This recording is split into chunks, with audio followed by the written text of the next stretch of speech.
We have been hearing from many small business owners during this pandemic that they are worried about getting evicted or have in fact been locked out. Experts tell me that unlike residential tenants, commercial tenants in this province have very little protection when it comes to eviction.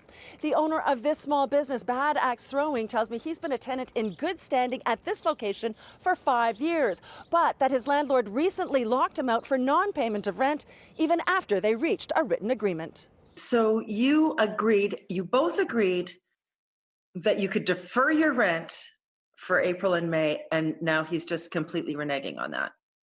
Not only did we agree to defer it, we have it in writing. Regardless of whatever measures we have in place, he does not want us there. And so this is his way of arbitrarily essentially saying, well, you haven't paid rent, get out of here. I'm giving you the boot, you're evicted. Mario Zelaya sent me emails from his landlord where he appeared to agree to defer his rent for April and May. When the government's rent assistance program was launched last week, his landlord again emailed saying he would be applying.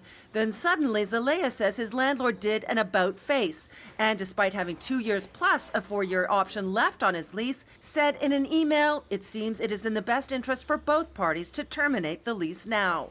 Zelaya says his popular axe-throwing business will be history if he doesn't win his fight to stay. The biggest issue we have right now is we're technically out on the street in Canada's biggest market.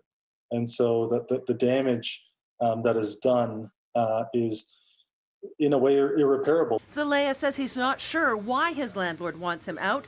It may be his customer traffic in and out of the building or the fact that he pays below market rent. When I contacted his landlord, he had no comment. So you changed the locks? We changed the locks. Daniel Ansu is a restaurateur in Etobicoke who says his landlord locked him out with 1 day's notice last month. He tells me he and his partner have put $250,000 in upgrades into the building.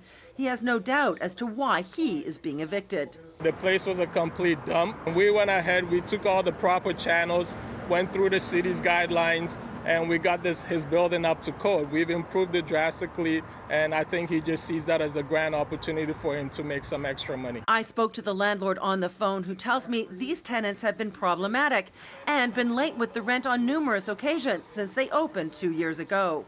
They are out. The bailiff has locked them out. We gave them an offer. They declined our offers. We are doing the rent subsidy for other tenants. We're not doing it for them. So is there nothing they can do to get reinstated? Not at this point, no. The owner of Trius and Aim admit they have been late with their rent at times, but always pay with penalties and interest. And while the province's website says commercial tenants can be evicted without notice for late payment of rent, advocates say there's a difference between what a landlord can do and what they should do in these unprecedented times. In some cases, we're seeing that people aren't being reasonable. It's like they didn't get the memo that there's a pandemic happening, and businesses have been forced to close, and it's very difficult to pay big bills like rent. Both the small business owners I spoke to say they have retained lawyers and are planning to fight their evictions. Under normal circumstances, they'd have recourse in the courts, but since they continue to be closed for all but emergency cases, that's not an option for them right now. I'm Pam Seatle, City News.